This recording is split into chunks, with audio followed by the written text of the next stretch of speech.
Hello friends and welcome back to zero two दोस्तों, आज हम कुछ इंपॉर्टेंट पॉइंट्स के बारे में बात कर रहे हैं about the chapter respiratory system. तो सबसे पहले हम जिस बारे में बात कर रहे हैं वो है about the partial pressure. Oxygen और कार्बन डाइऑक्साइड का पार्शियल प्रेशर हर अलग अलग स्टेट पे किस तरीके से रहता है।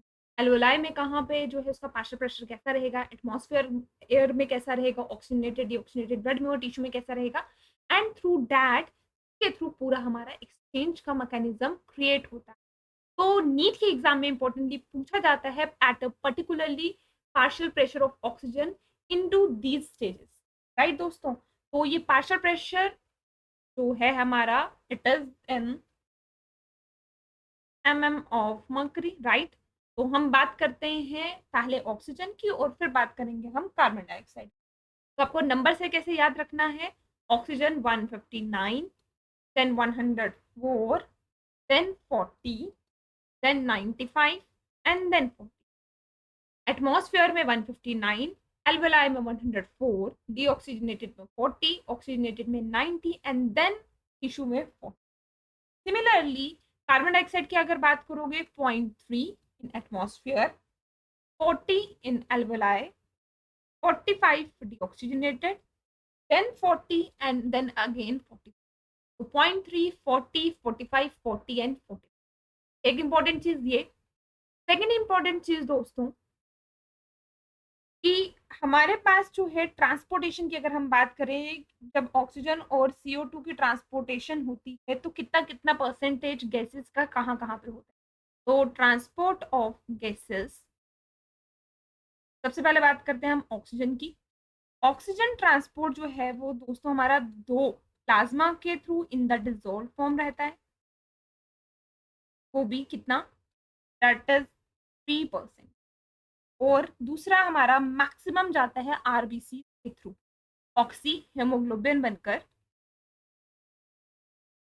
और वो कितना 97%। सिमिलरली हमारे पास CO2 की अगर बात करें तो CO2 का जो ट्रांसपोर्ट है वो तीन तरीके से जाता है। एक प्लाज्मा के थ्रू, राइट, एक जाता है हमारा आरबीसी के थ्रू, फिर बात तो, और तीसरा पार्ट जो है हमारा वो जो बल्क में जाता है एज एन बाय कार्बोनाइन, और वो भी मेनली प्लाज्मा के थ्रू जाएगा, राइट, बाइकार्बोनेट आयन के थ्रू। तो प्लाज्मा के थ्रू 7%, आरबीसीज के थ्रू 23%, या एनसीईआरटी की अगर हम बात करें तो 20 से 25% लिखा हुआ है, ठीक है, अप्रोक्सीमेटली 23% आता है।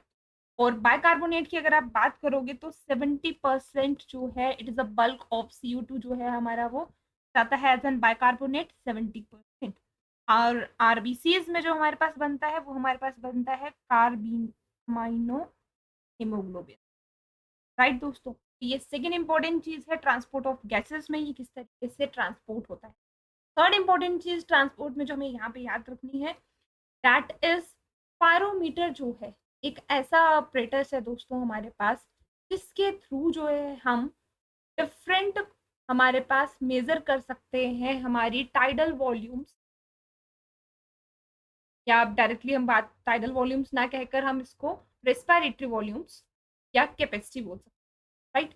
लेकिन ऐसी कौन सी चीज है जो रेस्पिरेटरी वॉल्यूम्स जो बाकी जितनी भी है लेकिन स्पायरोमीटर मेजर नहीं कर सकता दोस्तों, तो आपको याद रखना है रेजिडुअल वॉल्यूम जो है, रेजिडुअल वॉल्यूम पायरोमीटर के थ्रू हम मेजर नहीं कर सकते। और जो भी चीजें जिनमें रेस्पिरेटरी वॉल्यूम्स इंक्लूड होती है आप उनके वो भी आप कैलकुलेट नहीं कर सकते, जैसे कि हमारे पास functional residual capacity, functional residual capacity आप मेजर नहीं कर सकते FRC में भी, क्योंकि FRC में भी हमारे पास रेजिडुअल वॉल्यूम आती है RV plus ERV, right.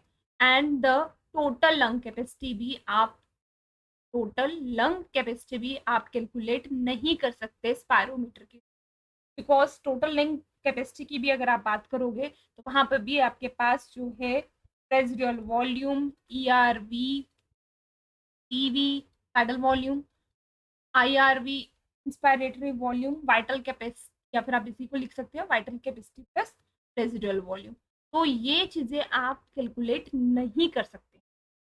Similarly अगर हम बात करें लास्ट इंपॉर्टेंट चीज, that is the conducting zone and the conduction zone बोल सकते हैं, और दूसरा रेस्पिरेटरी जोन, या आप एक्सपायरेटरी जोन, एक्सपायरेटरी, या फिर आप एक्सचेंज ट्रैक भी बोल सकते हैं, कंडक्टिंग पार्ट भी बोल सकते हैं, रेस्पिरेटरी पार्ट भी बोल सकते हैं। तो आपको दोस्तों याद रखना है फ्रॉम द एक्सटर्नल नॉस्ट्रल्स,